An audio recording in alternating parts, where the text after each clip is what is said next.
ক্ষুদ্র নৃগোষ্ঠী মারমা সম্প্রদায়ের নতুন বছরকে বরণ করার প্রধান উৎসবের নাম সাংগ্রাই। প্রতি বছর এপ্রিলে 13 থেকে 15 তারিখ পর্যন্ত পালিত হয় এই উৎসব। এই উৎসবকে কেন্দ্র করে চট্টগ্রামের 3 পার্বত্য জেলায় বইছে উৎসবের আমেজ। পুরাতন বছরকে বিদায় আর নতুন বছরকে স্বাগত জানাতে এই সাংগ্রাই উৎসবের পালন করে থাকে। আর এই উৎসবের আমেজ নিতে আমি যাচ্ছি এবার রাঙ্গামাটি উপজেলায়। So hello everyone, welcome to my another blog.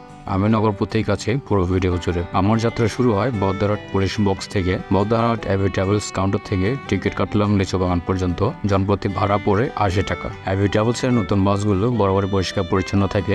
Ticket cutter 10 minute পর বাস ছেড়ে দিয়েছে। রৌদ্রোজ্জ্বল সিটে বসে আজকের ভ্রমণ শুরু করছি। ইট পাথরের দালান আর কোলাহল থেকে মুক্তি পেতে আমি প্রতি সপ্তাহে বেরিয়ে পড়ি ক্ষণিকের শান্তির খোঁজে।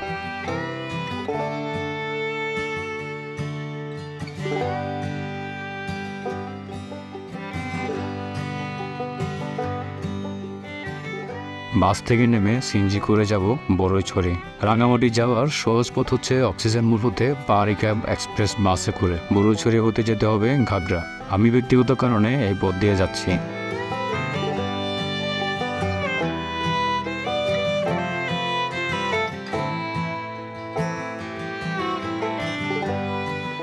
ঘাগড়া যাওয়ার মাঝপথে এই তপ্তরত উপেক্ষা করে বন্ধু সুমন চাকমা আমাকে রিসিভ করতে চলে এসেছে। বন্ধু, তোমাকে লাভ ইউ। আপনাদের কাছে একটা অনুরোধ থাকবে, বাইক রাইড করার সময় ওভার স্পিডিং করা থেকে বিরত থাকবেন। আপনার যাত্রা হোক নিরাপদ এবং সুস্থতার সাথে পৌঁছানো।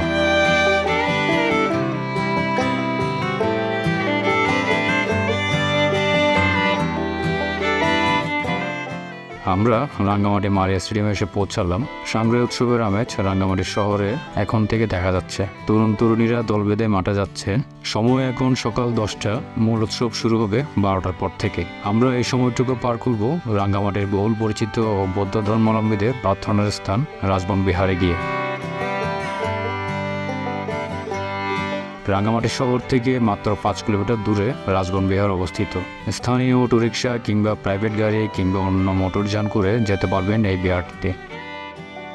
রাজবন বিহারে প্রবেশের আগে কিছু নির্দেশনা পালন করুন। রাজবন বিহার একটি ধর্মীয় স্থাপনা। এটি আমাদের একটি সম্পদ। পর্যটকদের বিহারে প্রবেশ করার আগে অবশ্যই মাথার টুপি ও জুতা খুলে প্রবেশ করবেন। এখানে কোনো রকম আপত্তিকর ভঙ্গিমায় ছবি তোলা, চিৎকার কিংবা উচ্চ শব্দ বা হইচই করবেন না এবং বিনা অনুমতি ব্যতীত কোনো বিহার কক্ষে প্রবেশ করা, ছবি কিংবা ভিডিও না করার অনুরোধ রইল।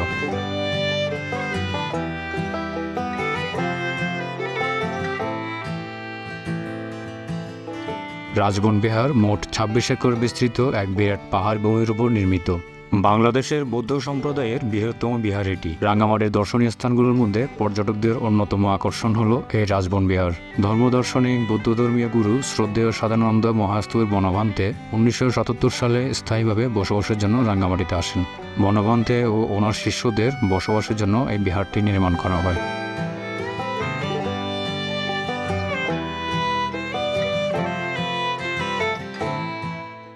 আধুনিক স্থাপত্য নকশায় নির্মিত এই ভবনগুলো দেখতে যেমন সুন্দর লাগে, ঠিক তেমনই বিহারে পরিষ্কার পরিচ্ছন্নতা এনে দেয় প্রশান্তি।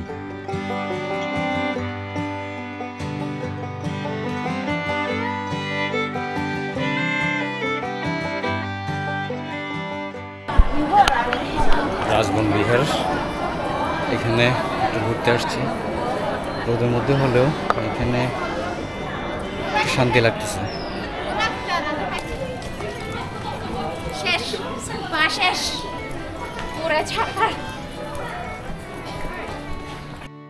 আমরা বিহার প্রাঙ্গণ দর্শন শেষ করে মারিয়া স্টেডিয়ামের দিকে রওনা দিচ্ছি, যেখানে সাংগ্রাই উৎসব উদযাপিত হচ্ছে। আমি এখন আছি সাংগ্রাই জল উৎসবের মোড় ফটক গেটে ঢুকে লাল গালিচা করে অনুষ্ঠান মঞ্চের দিকে যাচ্ছিলাম।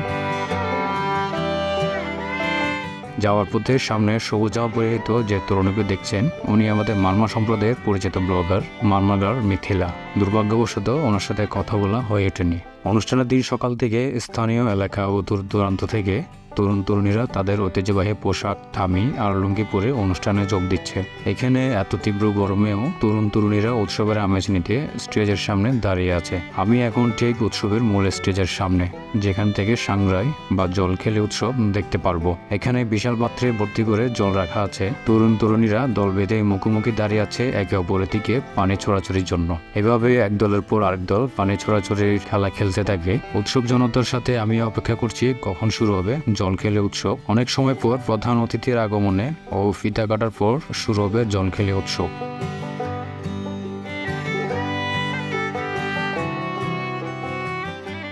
পানি ছিটানোর মাধ্যমে শুরু হলো সাংগ্রাইয়ের জল খেলে উৎসব।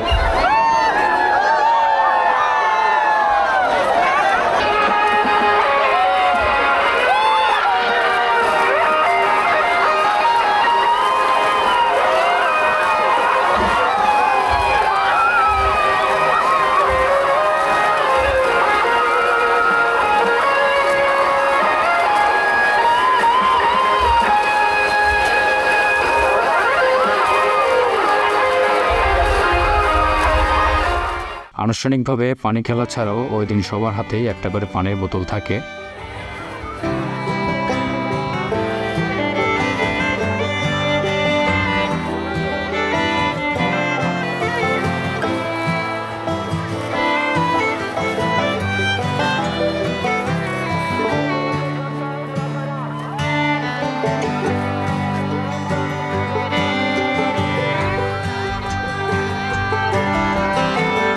সময় এখন আনুমানিক দুপুর 2টা বাজে। এই টাক ফাটা রোদে আমার নিজের টাককে বাঁচাতে এবং দুপুরের খাবার সেরে আবার ফিরছি আপনাদের মাঝে পাহাড়ি কনসার্ট এবং পাহাড়ি ভাই বোনদের নাচ গান নিয়ে।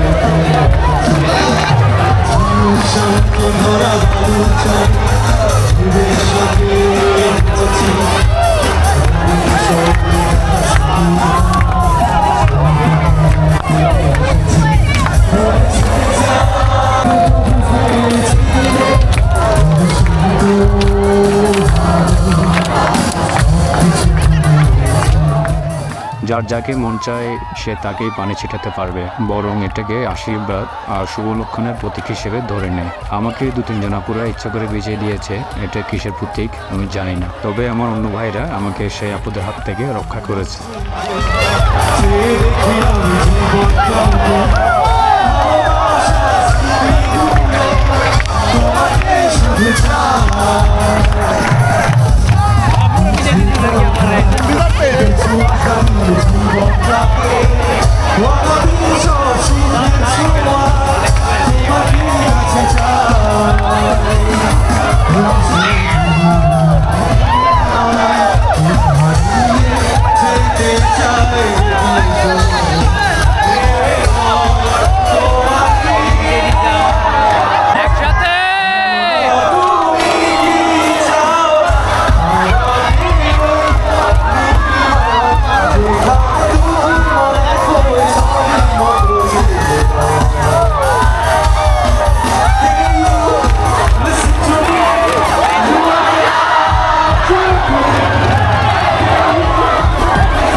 আমি সত্যি অবাক ছিলাম আজকের এই উৎসব আয়োজন নিয়ে। চাকমা সম্প্রদায়ের এই উৎসবটি ছিল আমার জন্য একেবারে নতুন। এখানে হাজার ছেলেমেয়েরা একসাথে নেচে গিয়ে অনুষ্ঠানে অংশগ্রহণ করেছে। আমি একবারের জন্য কোনো উশৃঙ্খলা দেখিনি। সত্যি উপভোগ্য করার মতন একটা দিন ছিল আমার। ফিরতে হবে কনক্রিটের দালান কোটায়। তাই আজকের ব্লগ এখানে শেষ করছি। দেখা হবে নতুন কোনো ব্লগে। খোদা হাফেজ।